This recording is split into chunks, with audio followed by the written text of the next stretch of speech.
All right, glad to have you back. Corporate governance issues resulting from bad governance, fraudulent activities, insider abuse, and corruption have attracted the attention of shareholders and regulators in the banking industry. Well, despite the autonomy in operations of banks' corporate governance mechanisms, the Central Bank of Nigeria can exercise its overriding powers where it has a reason to believe that a bank is showing signs of potential failure and must be rescued from imploding to the detriment of depositors.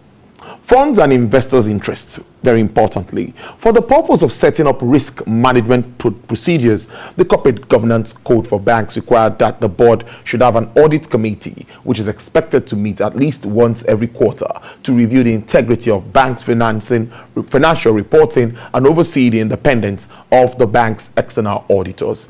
I told you this earlier to discuss this and other issues that have to do with banking and, of course, corporate governance is Mr. Ridwan Hamza. He's a capital market activist. Great to have you also joining us in Lagos Live today. It's good to see you. Thank you for having me. Yes. Lagos is not... yeah, the rain and the traffic, right? Yes. I can imagine. Spending about 5 hours from airport to TVC. Wow. In fact, I had to even come down from the vehicle and started doing the running man, looking for a bike.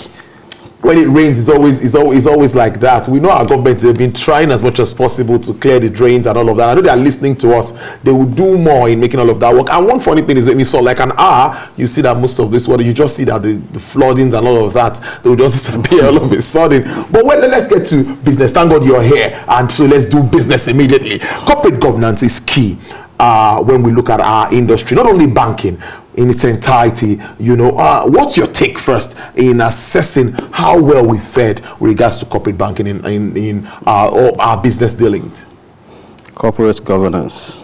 The last time you and I spoke, I think it was via Zoom. Yes. I made mention that that is our core area of interest as capital market activists and as investors. To that effect, the truth is Nigeria is not faring well at all.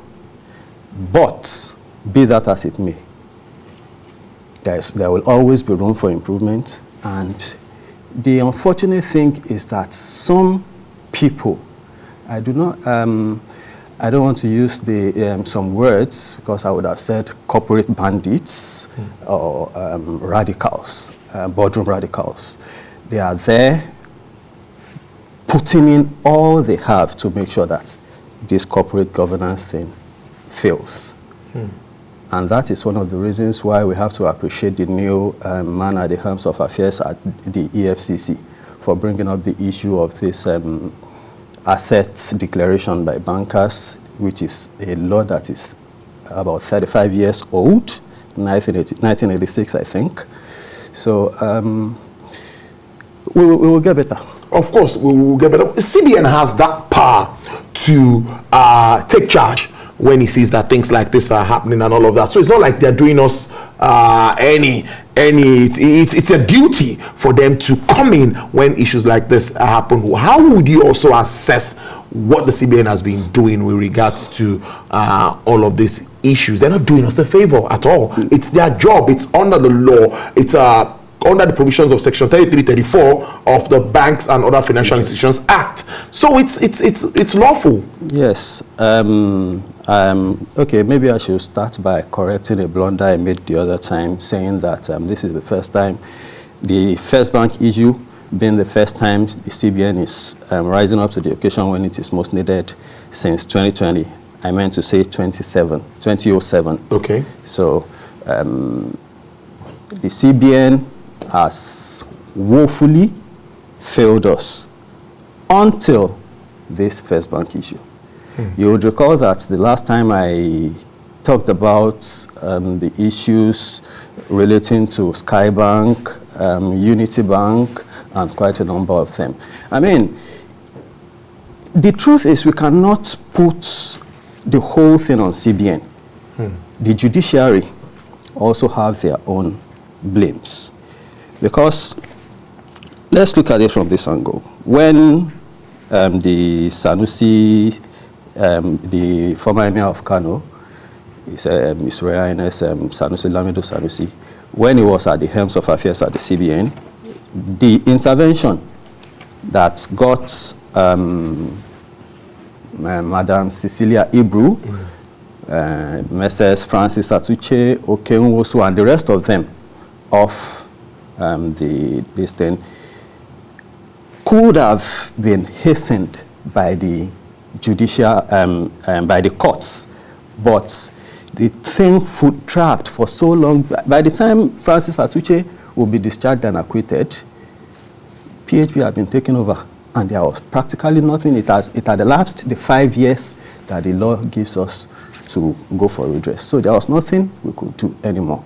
So if the judiciary is also doing what is expected of them, as at when due, then we will make better progress. The CBN, of course, from what we are seeing here, until this First Bank issue, I talked about Sky Bank, we wrote to them. Unity Bank, we wrote to them. In fact, that Unity Bank is the most painful, because what happened at Unity Bank is similar to what happened at First Bank. The chief executive and some very few people just unilaterally took a decision that they were going to remove the company secretary, and it was the chief executive that wrote to the exchange effecting the change without, well, up till now, we don't know the reason. We wrote CBN, SEC, CAC, even AMCON, even the executive secretary of the Financial Reporting Council, FIRS, we wrote all of them. All what we are saying here, they are not palatable. So people should come in. But up till as we speak, my brother, nothing has happened. So, and that is what is happening in our banks. I'm glad that in your introductory message, you talked about the establishment of audit committee. Yes. Yes, this audit committee, like you rightly said, is to check what the bank is doing on a quarterly, or what the institution, the company is doing on a quarterly basis. But you will find companies, let me just name a few. I can tell you that in this Unity Bank, for instance, we have a particular Ahmed Indanusa that had been there since 2006 on the audit committee up till date. That's about 15 years. What is he doing there? In Access Bank, we have a particular Emmanuel Eleoramo. Okay, let me put Messrs. Emmanuel Eleoramo and Tony Eleoramo. When Emmanuel Eleoramo left the audit committee, Tony Eleoramo took over as if it is a family title, a chieftaincy title, and up to date, Tony Eleoramo is there. There's another person. Well, go ahead. Let's leave the names. Let's just go ahead with the issues. So there are people who had been there for 15, 16, 20 years on the audit committee. What are they doing there? And when you look at these people, you look at, well, okay, let me not mention him just in compliance with your position. But you have somebody that is a member of the audit committee, that is the chairman of the board of a company in which the chief executive has interest. Where did you leave the principle of conflict of interest? So all of these things, they are there. Look at the First Bank issue. I said it the other day. Because all of these people, they are members of one professional organization or the other. IOD, FITC, this, that, this. And at the end of the day, you wonder, what are these organizations even doing to check their members when they fall short of their expectations, when they misrepresent them? I mean, I do not see a situation where people will continue this way if those professional organizations have sound corporate governance practices even inside themselves. So it is something that you need to cleanse inside yourself before even, because, I mean, I expect to have heard, for instance, from IOD, to whom we had written or to which we had written, CBN, SEC, in response to the petition we wrote. But up till now, we have not had anything. We have been receiving threats.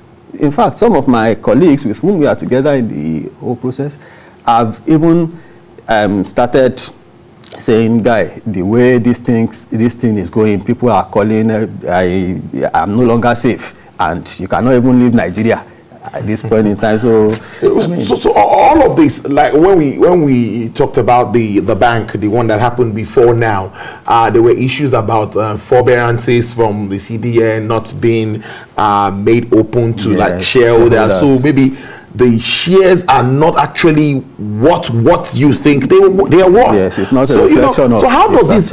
Yes, exactly. So how does this affect major shareholders like you? Well, yes. Amen. Yes. I'm a minority shareholder. Okay. I hope to be a major shareholder one day. Yeah. However, the effect it has on us is because, you see, these things, because we do not know until when the problem comes. I just spoke about Skybank, PHB, Spring, and the rest of them. These were banks that were doing well to the best of our own knowledge and understanding. And sorry to drag us back a little. These things, when you look at them, the external auditors, what are they doing? Is it that they also are not seeing these things? And if they are seeing it, why are they not making it known in the annual reports? So these are things that if you see, for instance, I do not see any reason why the CBN or the regulatory authorities, I do not see any reason why some of these big names in auditing should remain in business in Nigeria, going by the bogus amounts they collect as audit fee and what we eventually see at the end of the day. So it's sickening at times. I mean, you do not even know who to blame, because you find out that the regulators, the actors, all of them are they all have hands in these things. Because I do not see a reason, for instance, let me go back to those failed banks, why a bank will fail and the CBN will not tell us until there is no way to save the bank. Unity Bank has been looking for, what do you call it now, core investor for more than 5 years. Some people have cashed in on it, doing globetrottings and all that. At the end of the day, what have we to show for it? First Bank, today, I'm coming here, I was reading some news and I became even prouder as a shareholder in First Bank based on some of the reports. A lot of good things that even happened after that thing. Exactly. A lot of awards, a lot of commendations, both local and internationally for First Bank. But just imagine if the CBN had not intervened at that time. What will we be saying about First Bank? Because all of these things, at the end of the day, it will come out. So, and who will we be blaming? Because the CBN will try to save their head and say, okay, we are taking over, and you cannot allow any bank, the NDIC will come, we cannot allow any bank to fail in Nigeria, you cannot go away with depositors. What about the investors? If you don't want them to go away, at the end of the day, the NDIC, if the bank eventually fails, I've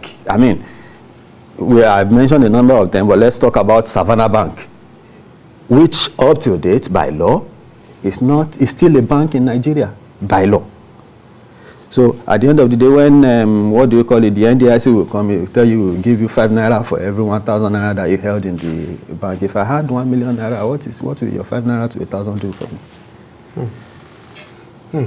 Now, let's touch on the issue of a little bit of assets, asset depletion and all of that. What do you see that helping to address in the banking industry, if it really well implemented? In Unity Bank, one of the issues we raised in our letters to the regulators happens to be issues of asset stripping. But if there had been proper declaration of assets from the word go, you will be monitored from the day you gained your first employment as a banker through or any, it's not just banking, it's another financial institution. Another financial institution. So through when you will get to become the MD or chairman or whatever. So it is the law, the implementation is a very, very welcome development. I so much love it. And that's why, like I said earlier, we have to commend the man at the helm of affairs at TFCC. Something that the SEC knows about, the CBN knows about, NDIC, all of them, even the legislators. They all knew about this thing, but nobody is saying anything about it. You just keep some laws. That's what we say about Nigeria. Nigeria has the finest laws, or we have some of the finest laws in the world, but implementation is the problem. In fact, some of these things, up until now, I'm sure, I can bet it that you didn't know about this law, because it had been kept under the rugs. Not even under the carpet, under the rug, so that when you just march over, you don't know there's anything under. So moving on, what should be the outlooks now? What should be the way out? Because that's what we should be looking at now. Issues are already on ground, but moving on, that's just it. From figures, our banking sector still remains very stable, but yes, we need to always maintain that stability so that we don't drift away. So what more do you think should be done moving on? The banking sector had always remained stable to the layman. The banking sector had always remained stable from the figures. It is when you go and look at the nitty-gritty, that is when you see that stability is non-existent. I don't like deceiving myself, especially as an investor. Yes. You may not know. I know that Unity Bank is still Unity Bank, owned by the investors, because Babangida, IBB, the former president, and former President Olusegun Obasanjo are still alive. If the two of them pass, in fact, I give you 1 year. If nothing is done at Unity Bank, I give you 1 year after the demise of, may God prolong their lives, but should the two of them go, my brother, Unity Bank, 1 year is too much. The CBN will take over. Because if you know what is in Unity Bank, we wrote to the National Assembly, the House Committee on Public Petition invited us and told them, look, go and show the figures to these people, let them see it. But up till date, nothing has happened. A lot of issues around our banking sector. I know you can go on and on because of that passion that is there, but time is not always there for us. And that is why we say people should be made to account for their actions. True. And I said it the other day, well, somebody has said I should not mention this, but there's no way I will not mention him. I want to know what role the board of First Bank of Nigeria Limited, First Bank of Nigeria Limited, not Oldco. I want to know the role each member played in this issue of removing the chief executive. What is the hurry? Somebody has 8 months to go, and you're already saying, okay, you have to go. Telling me you have appointed somebody pending the approval of the regulator. The regulator does not already know that you are sending somebody off. Indeed, it's a good way to live. Mr. Ridwan Hamza is a capital market activist. That activism is always in him, but it's that capital market aspect. Thank you very much for joining us in our Lagos studio. We hope to have you. Definitely, we would always connect with you, even if you are not in Lagos, to talk about issues around this. Thank you for your time. I appreciate this every time. Let's take